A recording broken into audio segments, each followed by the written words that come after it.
बिस्मिल्लाहिर्रहमानिर्रहीम। अस्सलाम वालेकुम। आज हम बनाएंगे भिंडी दो प्याज़ा। ये बहुत ही मज़ेदार लगती है खाने के अंदर। सबसे पहले हमने पैन के अंदर 1/4 कप ऑयल डाला है। अब इसमें हम डालेंगे 1/2 टीस्पून ज़ीरा। थोड़ा ज़ीरे को पकने देंगे। ज़ीरा थोड़ा पक गया है, चंद सेकंड पकाना होता है। अब इसमें हम एक मीडियम प्याज शामिल करेंगे।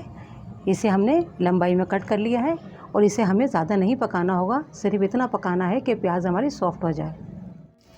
गैस को हमने मीडियम रखा है, हाई नहीं करना है अभी। प्याज सॉफ्ट हो गई है। अब 1 टीस्पून अदरक लहसुन का पेस्ट डालेंगे, थोड़ा सा इसे पकाएंगे। लहसुन और अदरक के पेस्ट को हमने अच्छे से भून लिया है। अब इसमें हम डालेंगे 1/4 टीस्पून हल्दी पाउडर, 1/2 टीस्पून कुटी हुई लाल मिर्च, 1/2 टीस्पून लाल मिर्च का पाउडर। आगे से हम हरी मिर्चें भी डालेंगे, इसलिए हमने लाल मिर्च का पाउडर और कुटी मिर्चें कम डाली हैं।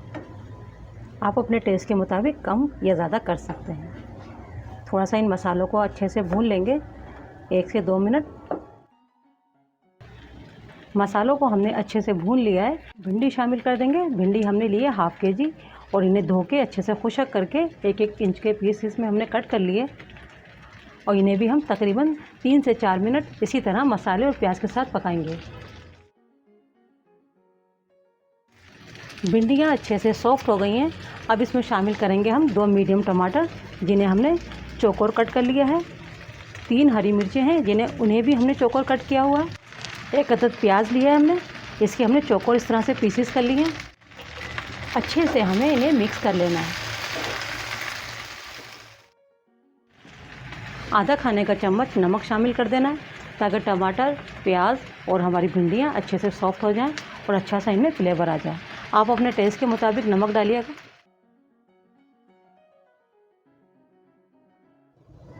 कवर करके इसे हम जब तक हमारी भिंडियाँ अच्छे से सॉफ्ट नहीं हो जाती हैं, यानी गल नहीं जाती हैं, जब तक इन्हें हमें पकाना होगा, तकरीबन 8 से 10 मिनट। देखिए, प्याज भी अच्छे से सॉफ्ट हो चुकी है और भिंडियाँ भी अच्छे से गल चुकी हैं और हमारी भिंडी दो प्याज़ा बनके तैयार है। ये बहुत ही मज़ेदार लगती है खाने के अंदर।